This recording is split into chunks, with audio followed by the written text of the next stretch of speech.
카드를 보실 때 두 가지 측면으로 이 상황을 보실 수 있어야 돼요.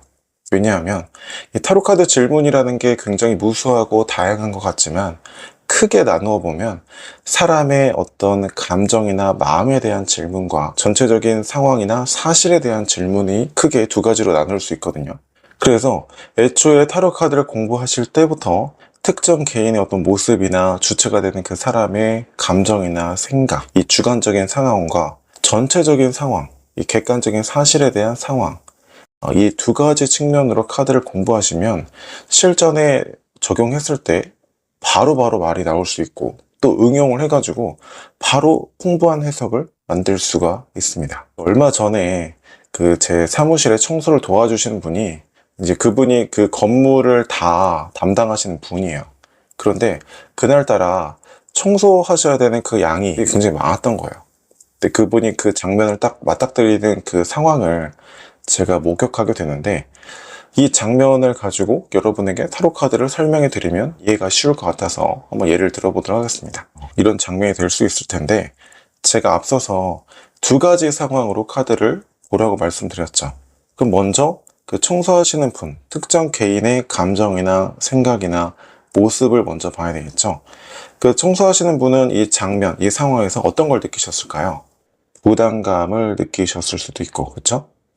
또는 압박감을 느끼셨을 수도 있습니다. 그리고 눈앞에 당장 치워야 될 그 청소량이 많기 때문에 다른 것들은 눈에 들어오시지 않겠죠. 그래서 시야가 좁아진 상태가 되셨을 거예요. 그럼에도 불구하고 묵묵히 청소를 하시더라고요. 그렇다는 건 무슨 얘기예요? 이분이 그만큼 자기 일에 대한 책임감, 끝까지 끝나야 된다는 어떤 그런 생각, 이런 것들이 강하신 분이라는 걸 알 수 있죠. 이번에는 이 청소하시는 분을 이 상황에서 잠시 동안 지워보자고요. 이렇게 봤을 때 이 전체적인 상황, 객관적인 사실로 보면 어때요?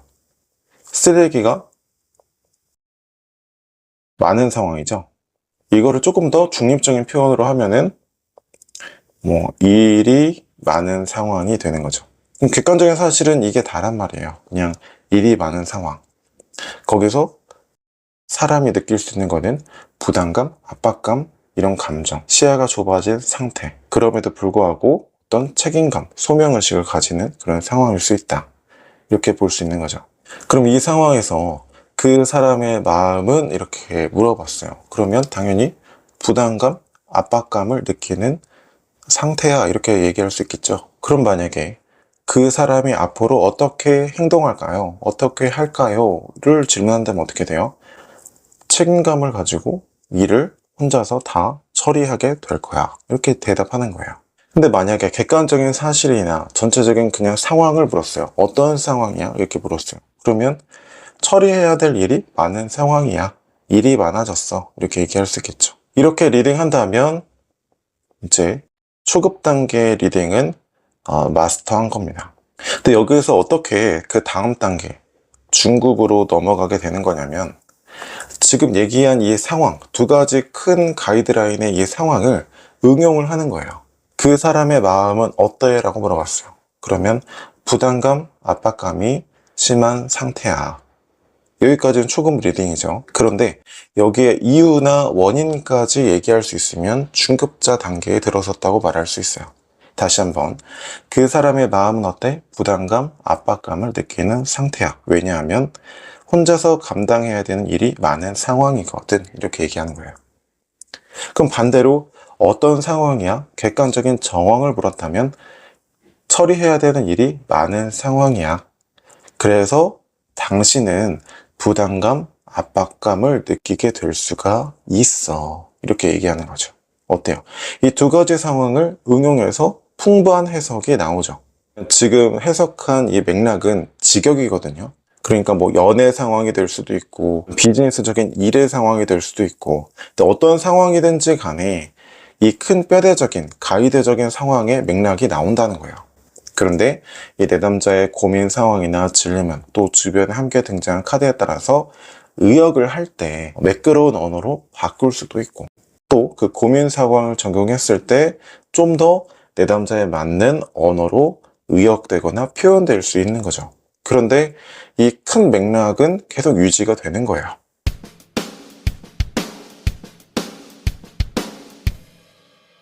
지금까지 말한 이 상황이 타로 카드 한 장으로 표현한다면 이 완드시 번이 될 수 있어요. 그러면 크게 그냥 이 상황을 두 가지로 나누어 본다면 주관적인 상황은 부담감, 압박감, 시야가 좁아져 있거나 책임감을 느끼는 상태죠. 전체적인 상황으로 보면 어때요? 처리해야 되는 일들이 많은 상황이 되는 거죠. 이 객관적인 사실에 주목하면 혼자서 처리해야 되는 일들이 많아서 부담감, 책임감, 압박감 이런 것들을 느끼는 상태입니다. 이렇게 문장을 만들 수 있지만 만약 이 주관적인 상황에 조금 더 초점을 맞추게 되면은 부담감, 압박감이 큰 상황이기 때문에 혼자서 처리해야 될 일이 많다고 느낀다 이렇게도 볼 수 있겠죠. 그러니까 실제 현실에서는 일이 많은 게 아니라 이 사람이 그만큼 이 일에 대해서 부담감을 많이 느끼기 때문에 자기가 느끼기에 이렇게 많다고 느낀다 이렇게도 볼 수 있다는 거예요.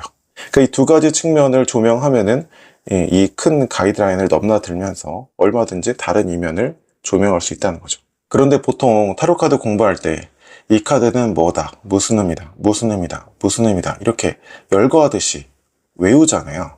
그런데 저희 오프라인 수업에 오신 분들은 아시겠지만 사실 이렇게 외우는 이런 예시들은 하루 날 잡고 만들기 시작하면은 수십, 수백 개도 만들거든요. 왜냐하면 이 큰 뼈대, 가이드라인이 어떤 고민 상황과 만났느냐에 따라서 또는 어떤 카드와 연계되었느냐에 따라서 무수히 만들어지는 게 이런 예시들이에요. 그런데 이런 예시들을 그냥 막바로 외우게 되면 먼저 숲을 봐야 되는데 이 나뭇잎들을 많이 외운 거기 때문에 해석을 하더라도 내가 지금 무슨 말을 하고 있는 건지 이해가 안 되는 거예요.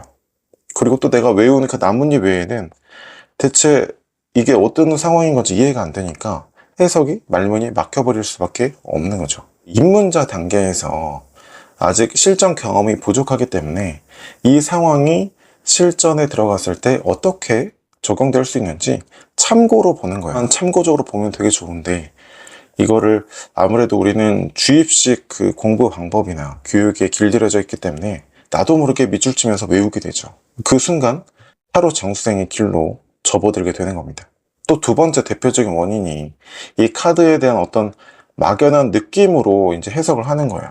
그냥 뭔가 안 좋아 보여요. 그쵸? 연애 질문이든 금전 질문이든 뭘 질문하더라도 그냥 뭔가 안 좋은 거 아닐까? 그러니까 안 좋아 이렇게 리딩을 하는 거예요. 근데 문제가 뭐냐면 자 보세요. 만약 이 사람이 처리해야 될 일이 많아서 너무 부담감을 크게 느끼고 있다. 여기에 조명한다면 어떻게 돼요? 내담자의 기준에서 봤을 때 안 좋은 상황일 수 있겠죠. 그런데 부담감, 압박감을 느끼지만 그럼에도 불구하고 책임감을 가지고 하려는 상황이야. 이렇게 리딩하면 어때요? 이 사람의 어떤 책임감이나 에 대한 어떤 소명의식 여기에 조금 더 초점이 맞추어진 상황이죠. 그럼 이게 항상 안 좋은 상황이라고 말할 수 있을까요? 그럴 수는 없다는 거예요. 또 예를 들어서 일거리가 없어서 고민이었던 사람에게 이런 상황은 어때요? 막상 그 상황에 닥치게 되면 이런 감정은 느끼겠지만 이 사람에게 항상 이 상황이 나쁘기만 한 상황은 아니라는 거예요. 근데 이런 느낌적인 막연한 느낌으로 확률적으로 계산을 하게 되면은 어때요? 이게 아예 50%의 이면은 아예 보지를 못하게 되는 거죠. 그러면 해석도 대단히 단순해질 뿐만 아니라 아무리 타로를 오랫동안 하더라도 타로의 실력이 늘지가 않아요. 초급자 단계에서는요, 이 두 장의 카드를 가지고 이야기를 만들고 또 해석하는 연습을 정말 많이 하셔야 됩니다. 타로 카드 해석의 가장 기본적인 단위가 뭘까라고 질문한다면 저는 두 장의 카드를 가지고 이야기를 만드는 이 해석이 가장 기초라고 말씀드리고 싶어요. 결국에는 뭐 6장을 뽑든 뭐 10장을 뽑든 뭐 20장을 뽑든 이게 많아지면서 큰 이야기를 만들어내는 거거든요. 그래서 이 두 장의 연습을 많이 하시는 게 좋습니다. 펜타클 6번의 상황도 똑같이 해볼게요. 자, 저울을 들고 그쵸? 나눠주고 있어요. 그럼 저울이라는 건 뭐예요? 감정이 휩쓸리는 게 아니라 어떤 기준이 있는 거죠. 측정하는 기준이 있는 거예요. 그쵸? 그것을 가지고 주고 있대요. 주고 있다. 그쵸? 이 사람 입장에서는 기준에 맞추어서 주고 있는 상태, 모습이죠. 그럼 받는 사람 입장에서는 뭐예요? 기준에 맞추어서 받고 있는 상태죠. 자, 그럼 전체적으로 보면 뭐예요? 어떤 상황이야? 전체적으로 보면 기준에 맞추어서 주고 받는 상황이 되는 거죠. 주체가 되는 인물에 맞춰 보면은 기준에 맞추어서 주고 있는 상황이 될 수 있고, 그렇죠? 또는 뭐 어떤 뭔가를 받기를 원하는 상황이라면 또 받는 사람이 중심이 될 수 있겠죠. 그러면 기준에 맞춰서 받는 상태가 될 수 있겠죠. 그런데 전체적인 거, 객관적인 사실로 보면 뭐예요? 그냥 기준에 맞춰서 주고받는 상황이다. 이게 끝이라는 거예요. 뭐 사람의 마음이다. 기준에 맞춰서 주려는 마음이야. 앞으로 내가 원하는 결과를 받을 수 있을까? 기준에 맞춰서 받을 수 있을 것 같아.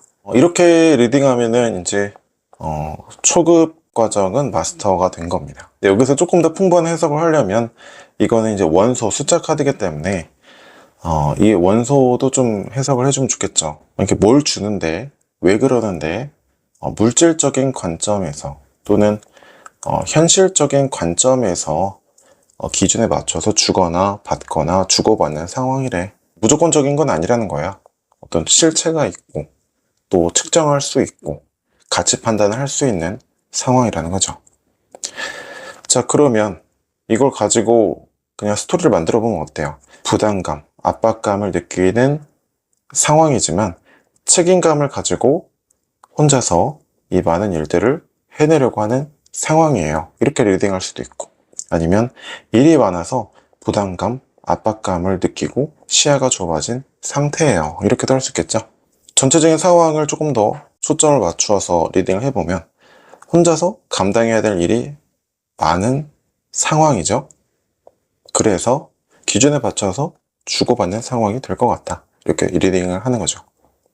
그러면 내가 지금 하고 있는 일의 분야에서 원하는 결과를 얻을 수 있을까? 이런 식으로 질문했다면 혼자서 감당해야 될 일이 많고 부담감과 압박감을 느끼겠지만 그래도 책임감을 가지고 끝까지 다 해낼 수 있기 때문에, 또는 일이 막바지에 이르는 상황이기 때문에 거기에 맞는 합당한 결과물을 받거나 또는 누군가한테 줄 수 있을 거야. 또 주고받는 거래가 일어날 수 있을 거야. 이렇게 리딩할 수 있죠. 그럼 만약에 어떤 애정 관계나 뭐 남녀 관계다. 그러면 애인과 싸웠는데 내가 연락을 하면 받아줄까? 이렇게 물어봤어요. 혼자서 많은 것들을 감당해야 되고 부담감, 압박감을 느꼈기 때문에 내가 연락을 하면 그 기준에 부합하기 때문에 연락도 다시 오게 될 거야. 이렇게 리딩하는 거죠. 혼자서 감당해야 되는 것들이 많기 때문에 연락을 하면 받아준대요. 무슨 얘기야? 혼자서 뭐 일을 많이 해야 되니까 힘드니까 연락이 온다는 걸까요? 물론 뭐 고민 상황이나 정황에 따라서는 뭐 그렇게 의역이 될 수도 있겠죠. 근데 여기서 이제 완드가 의미하는 일이나 행동이라는 거는 반드시 진짜 비즈니스적인 일만을 말하는 건 아니에요. 연애에서 본다면 뭐 둘이서 뭐 같이 합작해서 일을 하는 상황이 아니고서야 상대방이 나와 싸우고 나서 다투고 나서 혼자가 되어보니까, 혼자만의 시간을 가져보니까 그 시간의 진행을 말할 수 있는 거죠. 혼자 있는 게 너무나 힘들고 감당하기가 어려웠다는 거예요. 그래서 내가 연락을 하면 그랬기 때문에 받아준다는 거예요. 나도 너가 필요해. 나 혼자가 되어보니까 너의 빈자리가 얼마나 큰지 알 것 같아. 나 혼자서 너무 힘들었어. 이 정도의 연락이 온다는 얘기겠죠. 그런데 만약 이거는 뭐 공정한 결과를 받는다, 이거는 뭐 힘들다, 뭐 이렇게 그냥 외웠다고 해볼게요. 그럼 얼렁뚱땅 끼워 맞추면 뭐 일이 많았어, 공정한 결과를 받게 될 거야, 말은 하겠지만 이해가 안 되는 거죠. 왜 연락을 받아줄까? 펜타클 6번의 카드가 연락을 받아줄까? 라는 상황이 나오면 연락을 받는 건가요? 안 받는 건가요? 헷갈릴 수밖에 없는 거예요. 왜냐면 이 고민 상황 자체가 이해가 안 되기 때문이죠. 내 해석에 확신이 없게 돼요. 그래서 뭐 타로 카드 해석은 애매하다, 항상 명확하지 않다, 이런 얘기를 하게 되는 건데, 지금 보면 어때요? 타로 카드 해석은 명확해요. 애매하지 않습니다. 그 숲의 단계부터 큰 상황에서부터 조명해야 되고, 또 인물과 전체적인 객관적인 사실로서 이 상황이 구성되기 때문에 이 두 가지 측면으로 나누어서 바라볼 수 있는지, 또 그 결과물로서 다른 이면도 조명할 수 있는지, 이게 해석을 풍부하고 매끄럽게 만들어줄 수 있는 기본기라는 거예요. 카카오톡 채널 타로 알려주는 남자를 친구 등록하시면 가장 빨리 소식을 받아보실 수 있습니다.